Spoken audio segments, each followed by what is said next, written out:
Hey, what's up, everybody? Welcome to the Dreams and Day Jobs podcast, episode number 31. And listen, we have such a special episode because we're having our first guest, man. We're having our first guest, and we are so blessed and thankful that he was able to come out here and bless us with what he knows. And he just is someone that embodies the brand of Dreams and Day Jobs. Everybody here is a dream chaser. So we talk about dreams and day jobs and everything in between. And I'm one of your hosts, Travis, with my guy right here. You already know, I'm Jeff.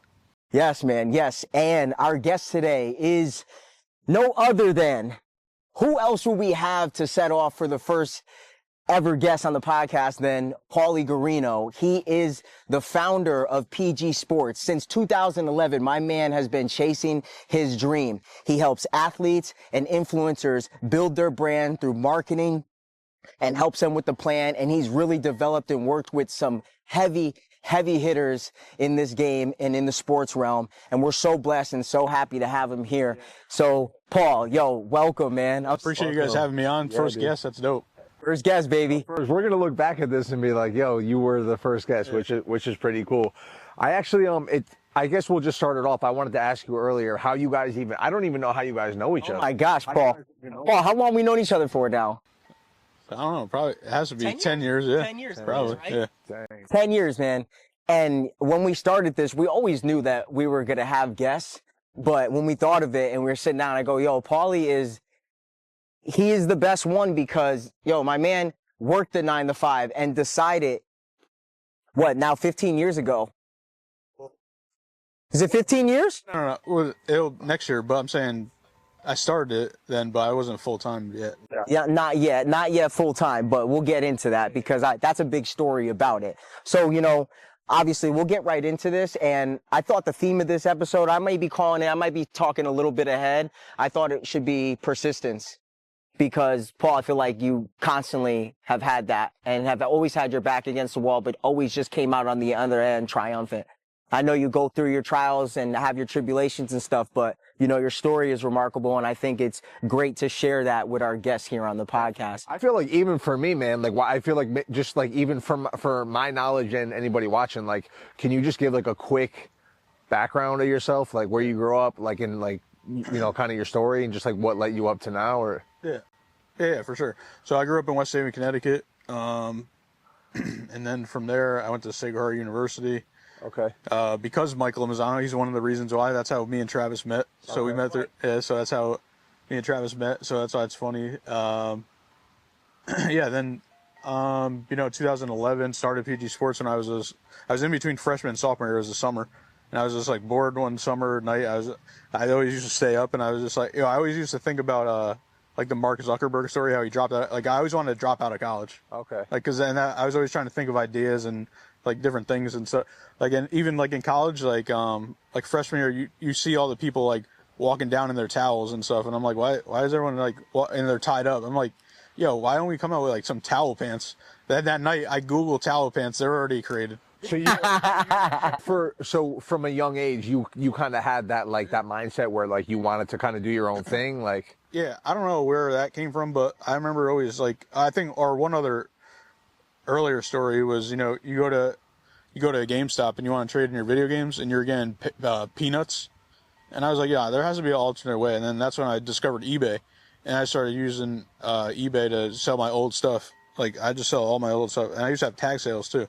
But eBay was really that, and I wasn't flipping stuff. I was just selling old stuff to get new stuff. Okay. But yeah. So did you ever have like a go to work, clock in, clock out type of job? For sure, yeah. I've been working since I was 14. And what was that? Where were you? All right, so the job history, we're going back. So I guess this is, before college, obviously. So 14, I think the first ever job, I was like, it was just like summer, it was like City of West Haven summer program. Okay. And it was like, I was like cleaning a school. And this was before I was in a wheelchair too, so I was cleaning the school. But then after a couple of days, I switched to the beach. I worked at the beach for like 2 or 3 years, cleaning the beach. And then from there, one year I worked at the actual city hall. Okay. In the assessor's office, like just filing paper, like literally filing. So would paper. you say that whole time where you were working, you just knew that like you knew it wasn't for you, like you wanted to do your own thing? No, I didn't know that at that point. That was just like summer job. Again, like I thought like $100 was a lot of money. All right. This is so interesting, and I don't want to feel like I hate to feel like I'm just am firing things out there, but I just want to kind of go back to what you said, especially for people watching this, and like I said, my own knowledge, dude. And to be honest with you, I did a little bit of research on you before this.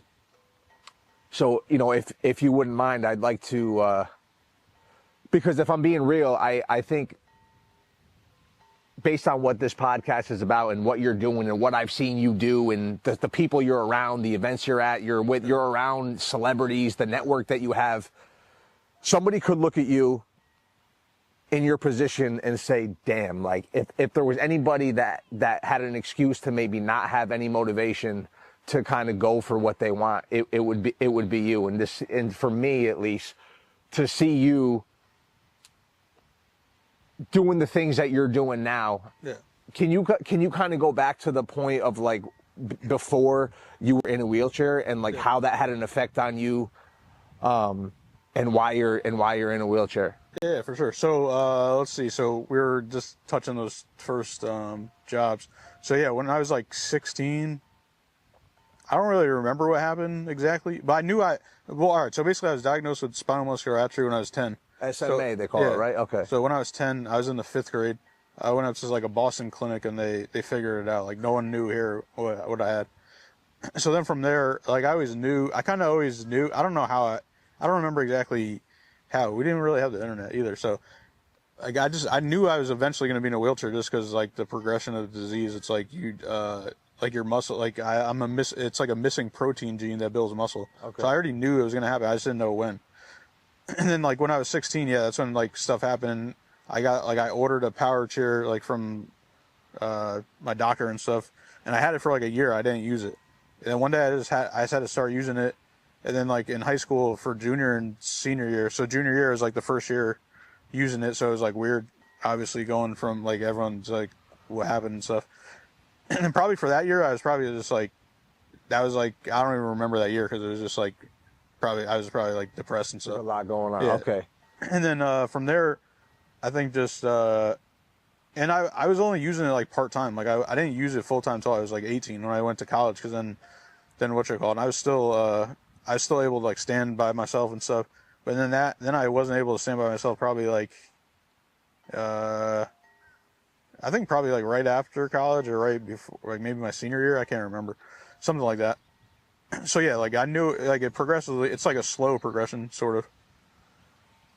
I just want to say, dude, I just think it's crazy. Like, I mean, it's just like what excuse do we have, or does anybody have to like not go after what they want? Like, Yeah. I don't know, man. I just think that's No, it's super inspiring, Paul. And, you know, it's relatable to everything in the sense of like, you know, still, no matter what, you know, everyone's going to go through some form of that. It might not be as drastic as yours, but to people who are going through that and people who are, what kind of made you figure out, I want to be involved with athletes? Yeah. Like, where did that love and interest come from? And maybe start where, because you were working, man. I remember being on the phone with you, and you're like, man, I'm quitting this job. Like, I remember probably for years, man, being like, yo, I'm quitting this job. And then next thing I know, he calls me, and he's like, yo, I quit my job. dope. Can you just specify what it is that you do? Just so people watching, like, what do you do? Well, all right, let's go backwards. So yeah, let's keep going. Let's keep building this. All right, so I think you said, why did I want to start working with athletes? I remember I played baseball, and I remember the doctor told me, like, I think he said, like, I'm never going to be like a major league baseball player or like or a professional. So then I think after that, I just like quit, even though it was kind of stupid thinking about it back like now. And then I don't know, I just always liked athlete. I always in sports and stuff, and then and I always liked business. I remember I think like in high school, like I didn't know what I was going to major in. And they were like, oh, there's sports management. And I was like, all right, sports, like, yeah, I'll do it. And I knew I liked business. So like it made sense. And then going into back the freshman, in between freshman and sophomore year, I just was bored. And I created a Twitter page, PG Sports, and I was on to be a sports agent, so I was like, why not create a foundation before like I'm out, when you're out and you're just doing nothing, like you graduate and then what happens. So I created it, and then I didn't have like a logo. I literally made it in Paint. That's how old it is. Like 2011 doesn't seem like that old, but like I was using Paint. And what year is this? 2011. Dang. Yeah, so I'm using Paint, right? So then I just print some T-shirts, like off Vista print, and they were just like trash, but like I have pictures of it. I think like the first, and it was crazy because the first guy I ever got, I don't even remember how I got. I think it was just Twitter. Like Twitter DMs were crazy back then. And there's no Instagram yet, and Facebook DMs. And I DM'd Chuck Knobloch. He was one of my favorite players growing up. Second baseman for the Yankees. Yeah. And he was like, I think he was the first pro athlete to wear it. I just sent it to him, and he wore it. And it was like with the old, like not even a logo. It was just the paint bucket one. What did that feel like when you realized that he would like? You must have been like. Yeah, it was pretty crazy. It was like weird and crazy. I was like, how did that even how does that even happen? Like, but he was retired too, so it was like a little different. Like he wasn't active, so it kind of made more sense. Would you say that like when that happened, was that the point where you were like, damn, like okay, like this is real, like I'm doing this, like I got my own thing, like? Not yet, no. So not yet. It was literally like kind of right after that. So one of the second or third players I got was Brandon Phillips. He was also the second baseman for the Cincinnati Reds. But at the time, he had the second most Twitter following in the MLB, and nobody was like using social media. It was Nick Swisher and then Brandon Phillips. So I got Brandon Phillips to wear. I sent them all 5 hat colors. I had just hats. Like I didn't know. I didn't have T-shirts. Maybe I don't know. And then, like I see him like pictures. I think Instagram came around. This was 2012, so it's like I seen pictures. And back then, I don't even have the hat on. But back then, I have the snapbacks and they had the green brim. But that like now it's like everyone's hat. But back then it was like all of them had the gray rims like this one. And then, so I noticed there was a picture and he was wearing it backwards, and I just saw the little green part, and I was like, yo, I think he's wearing my hat at the club. And I was like, nah, this is crazy. And I was like, and then I saw, like, I was like creeping on the other people's pictures that he was taking with and stuff. And I saw one of them and it was like blurry and it was it. So I like didn't post that, and I waited. Then he was doing an autograph signing for Topps, and he was wearing the hat in that picture. So that was a picture of that one. Yeah, that one was like that. Then I think it was 2013.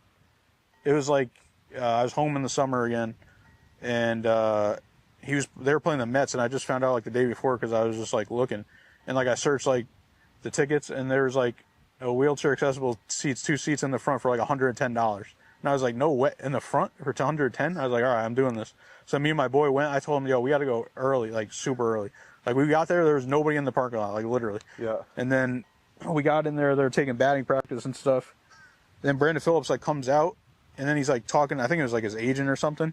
And like I go up to him and I had a ball, and I was like, Mr. Phillips, could you sign this? And he's like, yeah.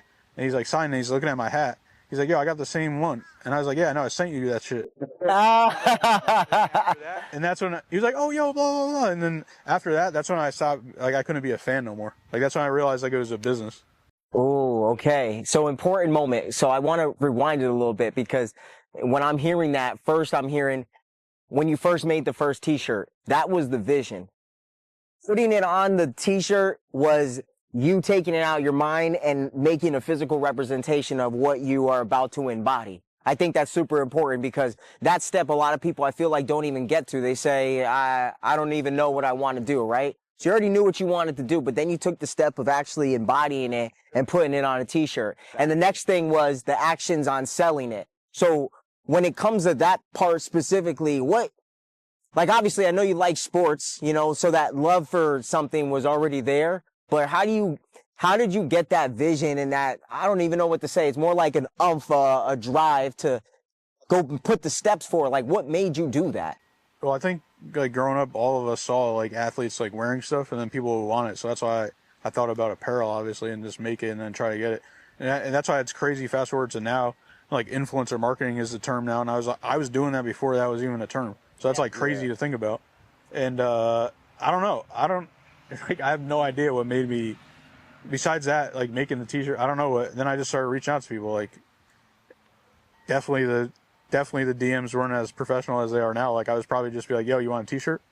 Like or something like that. Like people were probably more likely to answer back then too. Yeah. Oh yeah, for sure. I remember. I think Shaq was like maybe the first athlete on Twitter, something like that. That's cool, man. I just remember, and like Twitter wasn't big. and it was easy. Like I used to just tweet people. There wasn't even DMs, and so I was just tweeting people, and it was always on your timeline and stuff. Yeah. Like instead of now, it's like after you at somebody, it's in a separate filter. So yeah, I would just like tweet. I remember I tweeted Michael Smith. We could find it too because I have the screenshot. He's from ESPN. He was like, I was like, yo, can you get me an internship? And he was like, yeah, man, for sure, being like sarcastic. And now it's like, and now it's funny actually. And then fast forward like years later, he was on Renee Montgomery's podcast when I was like producing it. So it was like funny to just see that stuff. A circle. Yeah. Dude, I have just a couple, like, I'm just so curious, man. Like, so, did you ever We at have a any, 5-hour podcast. yeah, right? We could, man. We could. No, I just think it's, you know what, man? Because I struggle, you know, here I am, like, I struggle with, you know, taking action and pursuing goals and laziness and being unproductive. And here you are, like, really doing it. And it's just, like, did you ever go through a period where, like, you were, like, maybe unmotivated or depressed, or, like, it just seems like you had every reason to just, like, not take any action, and, you know, like, it seems like, you know, like, you could have just felt sorry for yourself and you know, and just not taking action, but you didn't let that stop you. You just kept, right? Like, you just...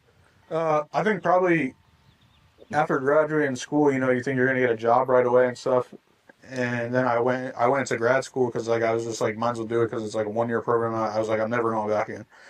So in between that, I'm like, what should I call it? I'm getting jobs, or I'm applying to jobs. I got rejected by like every job, and I got rejected by like I remember counting it. Like I went on like 41 interviews. I got rejected by all of them, and Wow. I applied like I did like 200 applications, and then from there I was substitute teaching while I was in grad school. So I was like literally doing like I was doing PG sports work while I'm substitute teaching. Like I bring my laptop. I'm like like sometimes like I was like getting all I used to like bring books to read because I don't even read books. Like I was really reading, like that's how boring it was, like in a 6-hour day or like whatever, because it was like 2 off periods too. So then I was like, well, it was really like an 8-hour day, whatever. Yeah.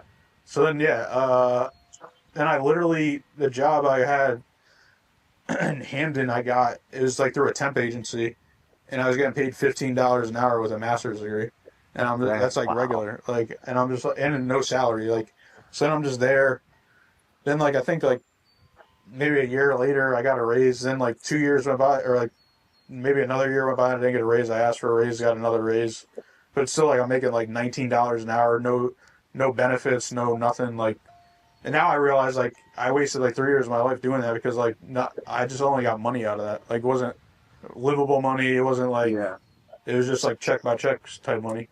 Do you think that being in a wheelchair, do you think that it was, did you notice that maybe people weren't taking you as serious? Like, you know, I don't know about like, serious. I think they just didn't want to maybe take the chance, or maybe they thought, like I'd call out all the time because maybe they thought that, like, I don't know, there's a million reasons why, or maybe they thought like I couldn't get to work or whatever, but I have all that set up in general. Like I find a way to do stuff. and Yeah, I think that was just like it was just like weird. So yeah, eventually I was just like, all right. And then so I worked at the job from 2016 to December 2018 comes. We have like a party and they're like, oh yeah, everything's great, blah, blah, blah. And then January next month comes and they're like, oh, like, yeah, we're not doing that good. Like we're cutting everyone's hours and you guys could like work from home. So I'm like, all right. So I go work from home and then I go back substitute teaching too. Cause I'm like, yo, might as well do that. I could work and do it and get some more money and still do PG sports and like on the side. Like I used to have, I still have it, but I used to have a clock like at 5:55, like I take an hour break basically. And then I'd be like, yo, it was like, stop bullshitting, like do PG sports stuff. And then eventually, like after like maybe like 5 months of just like working from home and at that job, I was like, what am I doing at this job? Like, what am I doing? I'm like I'm working part-time now. I'm just getting money, like nothing. And I was just like, yo, I'm just like quitting. And I gave him my 2 weeks and then that was it. And it's just like that action. It's like that, you know, you that have was like your a job. sign, like of the half hours. Because if they didn't cut the hours, maybe I still would have like stuck there for a little longer. So that discomfort really, really made you change. Where I'm like, you know, listen, I'm putting all my time and effort in this.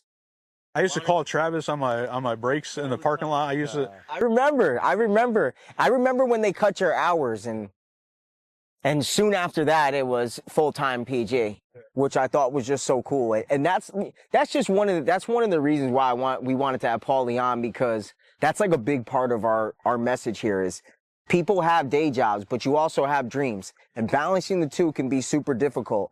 And it's going to take, like Paulie said, a little discomfort, a lot of vision, and a lot of belief. And here we are.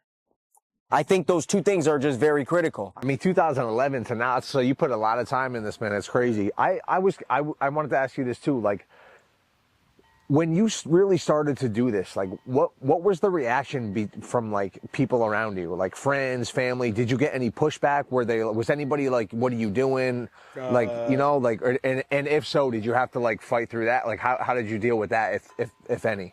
No one really knows that I still do today, so. There's nothing there. I think people don't think, like, people think like I'm always on my phone, like on social media or stuff, but I'm like looking at emails and checking stuff and like actually doing work. So, that's kind of annoying. It's like that just happened like the other day.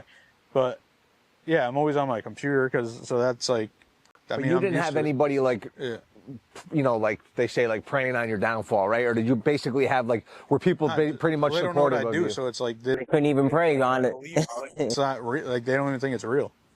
I mean, people I'll still tell you know what, what I man. do. But it's funny, like now, like looking at your Instagram, dude. I mean, you're around like some high level people, like celebrities. Like, who were some of the people that like you've been able to meet and be around? Like, so fast forward, I guess, till now. But it's funny because when I went, so I'm cool with this PR guy, and his job is to get athletes and influencers to movie premieres. So I did some stuff in LA with him, but I didn't like actually go there. But this time there was one in New York, so I was gonna go, and I brought a couple of my athletes. And then it was Shadow Force, and it was starring Kerry Washington and I forgot the Omar Slay, the guy that's in Lupin on Netflix. Oh yeah. Yeah. Yeah. So Kerry Washington. So I get a picture with Kerry Washington with the group picture, and I post that. I got more calls and texts and messages for me and Kerry Washington than anything I ever done. That's crazy. So like, what does that mean? Like, I feel like a lot of times it doesn't make sense. You could basically, it's not, if you have people around you that are friends and you're blessed to have people who are supportive around you, that's a great thing. Yeah. But for the most part, when you get to your level and you start blowing up, most of them people are probably going to unfollow you anyways. And you're never like really posting for them, you know?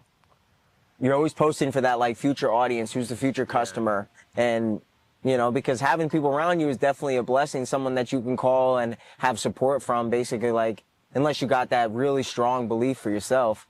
Which, it's super hard to come by. Like, I always kind of said that, like, my crazy dreams, like, I'm blessed to have you guys in my life, because if I ever were in a down point, I just call you and talk it out. And now I know you're not going to throw it back at me and be like, yeah, you shouldn't do that. Yeah, you should just quit. Like, yeah, you're not thinking realistic. That is like throwing sand on a fire for people sometimes if you don't have that strong belief. Yeah, I don't know about you guys, but I think I have, like, I don't probably notice I do it, but I tell certain friends certain things, like, or discuss them, like, purposely, though. Yeah. Like, I know how they're gonna, like, they're just better at one scenario than the other scenario. Sure. Yeah, there's certain things that I discuss with certain people, and certain things I discuss with other people. Definitely. Sure. Where I already know their response, and then sometimes I'm like, you know what? Because that's important. That's a good point. Sometimes I'm like, I'm still going to tell them, because that devil's advocate, I think it's important. I always say, take the skin and leave the bones. If they say something negative, maybe there's something there. Maybe it's something you should just keep in the back of your mind when you do move forward. Maybe you do deal with it. And it's just good to have it. It's always good to have that yin and yang. You can't have everyone, being a yes man. You got to have some people that say no, even though they might be wrong, So for people watching, like, what would you say? Like, what's like a piece of advice that you could give somebody maybe that like is working a 9-to-5 and is maybe has a goal and they're working on a side hustle and they get frustrated and they're maybe like, like what's like a piece of advice that you would tell somebody? One is always just consistency is key. And two is, like, consistency is key, you said. All right. And then two is, just like put the stuff out there, and because people are just like thinking, like, you just gotta put stuff out there. And just not be afraid of like what people are gonna think. Yeah. See, that's so important, man, because you got to highlight I do it myself action. too, so it's not like I do it all the time. And then I say to myself, like, oh, you just got to put it out, like, just put it out there, like, who cares? Yeah, but I'm sure it, dude. Like I said, Or like I sent a million DMs to one year. I DM'd every NBA player just because I wanted to work with NBA player. I think I only got like 4 responses out of I don't know how many players because this is the whole roster, not because this is like including like the guys that were in the training camp. And I think four guys hit me up or hit me back. And how many did you DM? Like I don't know, however many are in the league. Like, so that's what's up. Like 30, that's like you whatever is 30 times 12 to over 300. Yeah. So how many people are really out there? Like it's like if you want something, you do it. That's a perfect example. Like how many people are sending 300 DMs? The game is wide open for anybody who wants to lock in. Dude, that Gary Vee thing. When Gary Vee's like, you work 9 to 5, you go home, you sit down, and for 4 hours you DM. And That's why at this point I don't even know if regular people do it. If you work at 9 to 5, like I don't know, you just go home and then. That's why sometimes I envy the 9 to 5 because then I'm like, damn, they get to shut their brain off and don't have to worry about work, and then you just watch TV or whatever they do. I don't know. But then later in life, you may have regret. It's okay, bro. If you're the milkman and you enjoy it. All right, man. My dad was a milkman. Yeah. Yeah. Wow. See? Dang. Like you enjoy it, But sometimes you stick at that for a while. Imagine that, delivering milk. That's not even a thing no more. That's true. Imagine. So did you always believe that you would be doing something? Like, did you always believe in yourself, or did you ever like during it? Did you always did you have self doubt? Yeah, for sure. I had times where I wanted to quit PT sport. I remember I think I was substitute teaching. I told the guy I was working with, and we became cool. That I was going to quit. I remember he was like, "Nah, why would you do that?" And I was like, "Yeah, I don't know." And then I thought about doing stuff like that. So yeah, I always wanted to be a sports agent. So then. I'm trying to think of so I got into like marketing basically. Like I was doing free work for people, like marketing stuff. Yeah. And I didn't realize like that could be a job, like a position like marketing and PR. So I just started doing stuff for athletes, and then eventually, I don't even know who the first person that actually hired me was. I think it might have been Marlon Moraes. He was in the UFC. He was like the #1 contender for like 2 years maybe. And I was just like, I was helping him do everything because he was from Brazil. So I was helping him write tweets in English like properly, like, and helping him like with his social media and stuff like that. Okay. And I think he was one of my first like paying clients. And then kind of just from there, I just got into just more and more people, and then boxing too. Is just like Chad Dawson was like the first guy to wear my stuff. Chad Dawson, yeah, I did one session with him at Powerhouse. I remember I see that. New Haven, yeah. It was cool. It was real cool. No joke. Boxing's tiring. Joke, dude. Yeah. It's a crazy workout. Hitting the pads, that's cool, dude.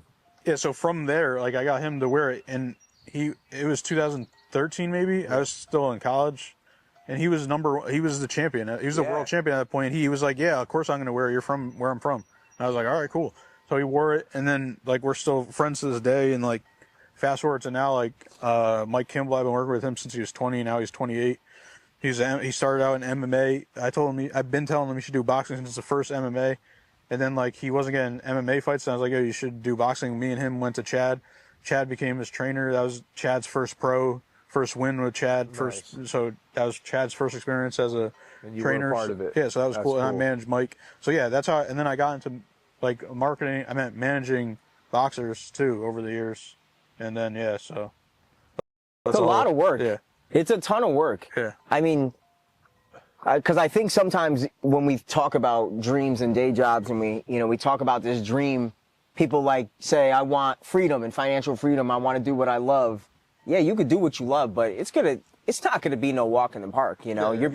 You are your own business owner, and if you don't have all the people operating, you ain't got no human resources, accountants, all these things. You have to wear all those hats. Yeah, no, and you probably have to do that from the beginning stuff for a while. I do that work at big corporations, I don't think they even get. I'm like, like I'm like a fake lawyer too. Like I look at all the contracts. You have to. All I gonna do is read them. Yeah, that's it. It's not hard stuff. If I have a big one, like a large amount of money. Yo, so we're back, Paul. We were talking about the hat, all the hats that you got to wear. Yeah, so I pretty much do everything, even though I don't know if people believe me, but What's like a typical day? Like, what do you like? What's like your typical day? Read a lot of emails. I edit videos for people. Social media stuff. Get calls from like boxing promoters or texts from them or whatever, talk to them. So look at contracts. Okay. Pretty much. And it's just Make graphics, edit And you stuff. just learned as you went? Like you were just like, all right, like you just kind of figured it out as you went? Yeah. Was there anybody that like, or even now, like, you know how like we listen to content all the time, there's a lot of people that I look up to and listen to. Did you have anybody that like, whether it was on the internet, like that you like were listening to or looked up to that you? Yeah, so when I was at my job, I was hardcore into Gary Vee, like listening to him every You're OG Gary Vee fans, definitely. every day, like listening to him, and I was just like, yeah. But now he got like over, like I still like him, but it's just like too much now. Yeah. Yeah, I think just that pretty much, and like being real. I think even in job interviews, like, cause I'm always myself, like real, like, and I didn't put on a professional voice, like I talk like normal, and I think that's another, like I got other stuff where people are say like, oh, I talk like monotone or whatever, and I'm just like, all right, well, I'm not gonna change the way I talk, so like whatever. That's you. That's you. Yeah, or like people don't think I care. I'm just like, but that I don't know how to express my feelings. The worst thing you could do is like, change. Yeah. So whatever. So it's just crazy to think, man, like we talk about like how long things take and you know, like when you're shooting for goals to like, you can't expect it to happen like that. And it's like, man, it's like you put in years in this now. And like I said, dude, like I see your Instagram, you were around like high level people, and that's credibility right there. You know what I mean? So it's like people, you start off, maybe it's hard to work with people because they're like, oh, who is this guy? And now it's like they could just go on your page and see you with like rappers and athletes, and you know, it's just, I think that's really cool, man, honestly. Like so let me ask you, what do you have like an end goal? Like what is the goal from here? Like just to grow more and work with more people, or do you have people that work underneath you? It's like, what's the goal? Yeah. So no, I don't have one. If you have a vision, like yeah, you know? I don't have any employees, but I mean I have freelancers that I work with. In terms of the vision, I mean, I think it's, I guess my goal is to get like maybe like, I don't know, like 10 to 20 solid clients, like, which I already have a lot of side, so it's just like kind of blowing them up. Like I had 3 clients blow up basically, I'd say, or like, yeah, 3. So nice. It's just a matter of time and getting to know other people and new clients and things like that. I never want to be like a big agent. Like I don't want to be a big agency. Like I don't want, and I've seen all the stuff that happened. But I think when there's big companies, there's obviously pros and cons to everything. But I think when there's big companies, everything gets mixed up through the channels and stuff, and then everything's way slower. And I'm like, I'm just like, I don't want to do that. Have you had anybody like I said, you know, people from the outside can see you around these high level people? Do you ever feel like anyone's trying to take advantage of you or use you to get into certain positions or no? No. People don't know really. I don't know. People don't really know what I do still. It's weird. It's not. I know you guys probably don't believe me. I didn't know what you did, dude. I didn't even really knew like until you know what I mean. Like I said, I just. You know, Trav would always talk about you. Let me break it down to the other. All right, so athletes have So athletes have agents, but then when you're like a bigger athlete, you also have like your manager. Then some people have like a PR person too, and then like if you're LeBron, you have like a million different people. So like that's why I think people get. Like I'm like a person that's on the internal team. Like, and then they have the agency that's kind of like still on the internal team, but they're on the external team. Like I'm in their personal world. Like everyone else is in like professional. Yeah, like so am I, but yeah, it's just like different. I get it. It seems you're a little more like, you're obviously friends with your clients, but that's the separation. Like I'm like a business manager and marketing manager and like combined sort of. And then also on the boxing side, I'm technically an agent. But they don't call it an agent in boxing; they call it manager. So, because like an agent for other professional sports, like negotiates their contract on the field. But I don't do any of that. That's only for boxing and MMA. I do that in the ring stuff. So that's why in boxing I do both management and marketing. Well, in terms of the agency stuff, I should say. And then on the other side, I still do management and marketing. If that makes sense. It does, definitely. So if you're an athlete, stop playing games and sign up for PG Sports, man. Because, listen, for as long as I've known Paul, He's a hard worker. He loves what he does, and he cares about his clients, and he doesn't think selfishly. Like, oh man, what am I going to get out of this? Or, like if it's good to work for both of you, it's good to work. Great. So I feel like especially in that world, in professional athletes, influencers, man, you're going to have people like Jeff just said, try to take advantage of you. So you definitely want to work with people that you can trust. Gosh, I wish that sun would have popped out this whole time that we was filming. But that's all right. That's cool. That's all right. How we doing on time? You feel like you? 30 seconds. All right, wrap it up. So, dude, I mean, that's we, again, our first guest, this is a special day for us, like I said, it's first, we're going to look back on this. We're super grateful. The sun is glowing yeah, right now, dude, man. it's perfect.